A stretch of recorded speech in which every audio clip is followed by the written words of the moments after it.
Hello, welcome back, good morning, and welcome back to my channel, True Life Knowledge. As always, I'm saying that this is my beginning. These are my beginnings, and as usually, I'm not an English-speaking person, but I love the English language and I love speaking. So today we're going to dive into the my new series, The Ancients, and today we're going to speak about Pericles and his speech, one of his speeches. And Pericles is said that he was a great orator, a great leader, a great Athenian leader, and a reformist. He made a great deal of reforms that made Athens great. So we're going to read the translation of one of his speeches by Benjamin Jewett.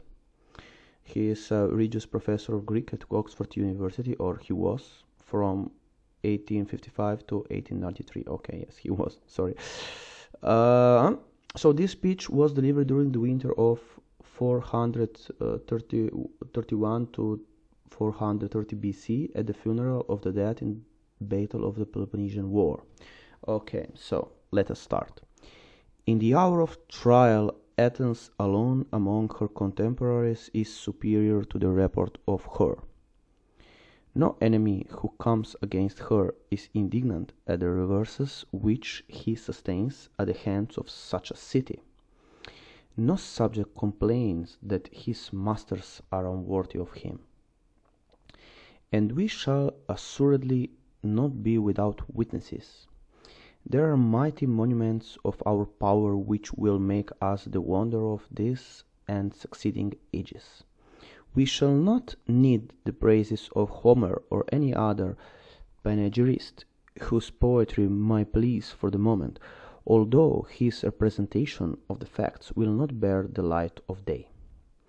For we have compelled every land and every sea to open a path for our valor, and have everywhere planted eternal memorials of our friendship and our enmity. Such is the city for whose sake these men nobly fought and died.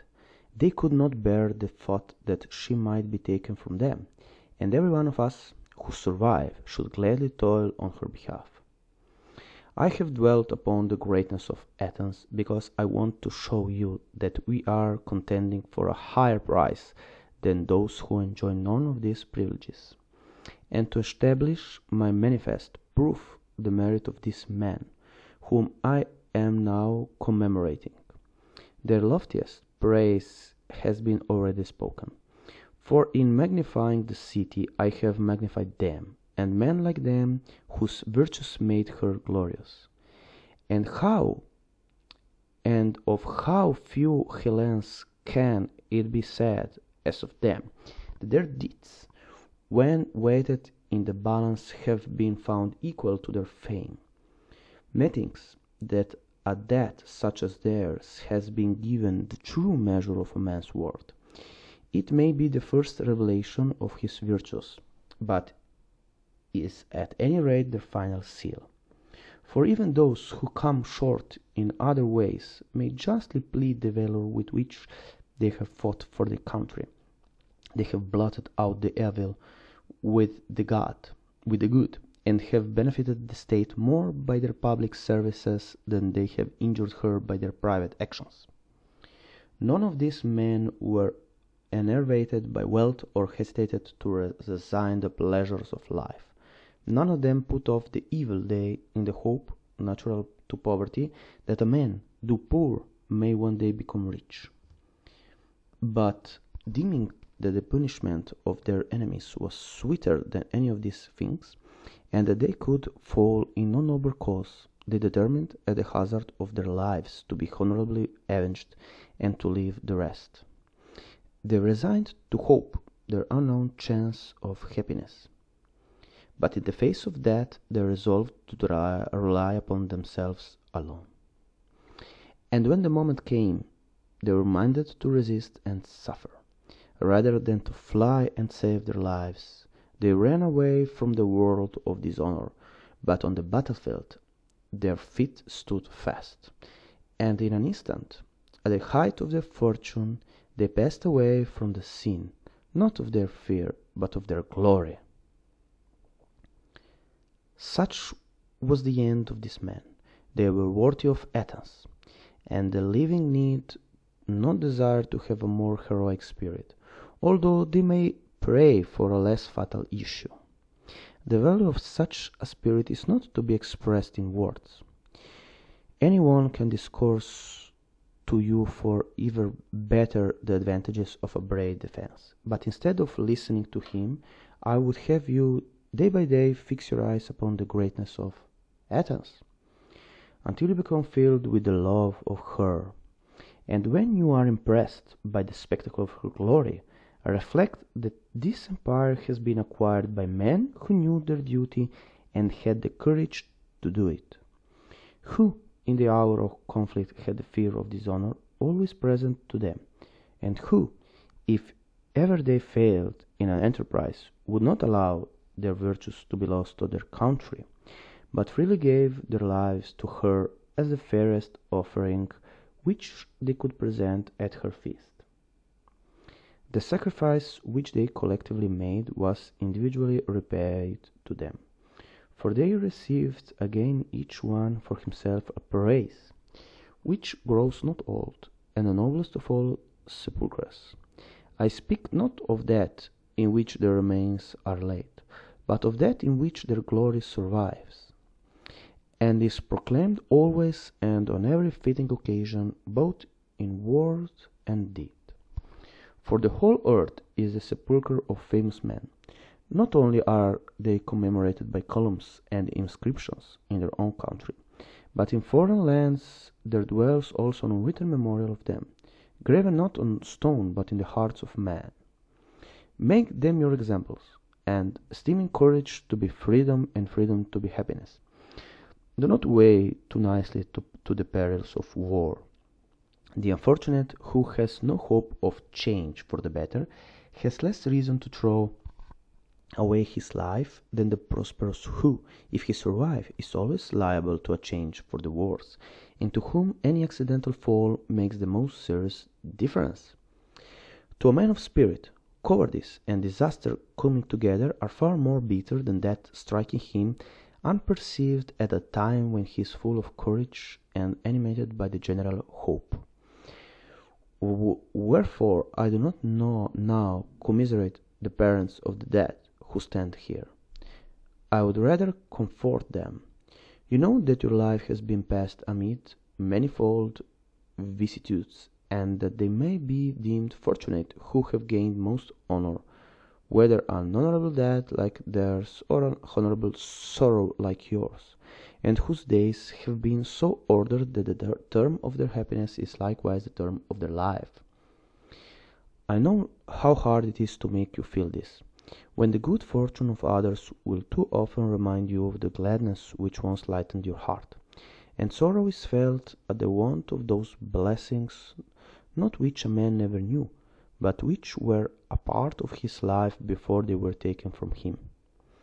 Some of you are of an age at which they may hope to have other children.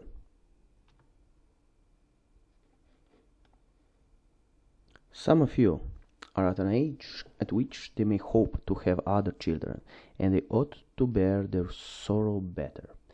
Not only will the children who may hereafter be born make them forget their own lost ones, but the city will be doubly a gainer. She will not be left desolate, and she will be safer, for a man's counsel cannot have equal weight or worth, when he alone has no children to risk in the general danger. To those of you who have passed their prime, I say, congratulate yourself that you have been happy during the greater part of your days. Remember that your life of sorrow will not last long, and be comforted by the glory of those who are gone. For the love of honor alone is ever young, and not riches, as some say, but honor is the delight of men when they are old and useless.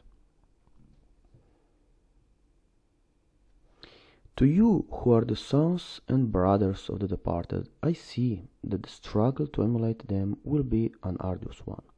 For all men praise the dead, and however preeminent your virtue may be, hardly will you be thought, I do not say to equal, but even to approach them. The living have their rivals and detractors, but when a man is out of the way, the honor and goodwill which he receives is unalloyed. And if I am to speak of a womanly virtues to those of you who will henceforth be widows, let me sum them up in one short admonition. To a woman, not to show more weakness than is natural to her sex is a great glory, and not to be talked about for good or for evil among men. I have paid the required tribute, in obedience to the law, making use of such fitting words as I had. The tribute of deeds has been paid in part, for the dead have been honorably interred, and it remains only that their children should be maintained at the public charge, until they are grown up. This is the solid price with which, as with Garland, Athens crowns her sons, living and dead, after a struggle like theirs. For where the rewards of virtue are greatest, there the noblest citizens are enlisted in the service of the state. And now, when you have duly lamented every one his own death, you might depart. Okay, this is the end of, I think it's only a part of the funeral oration, but it's a fairly interesting one, and sincerely better that I could ever write. But after another episode, I will try to do a sum up or maybe a commentary about this oration.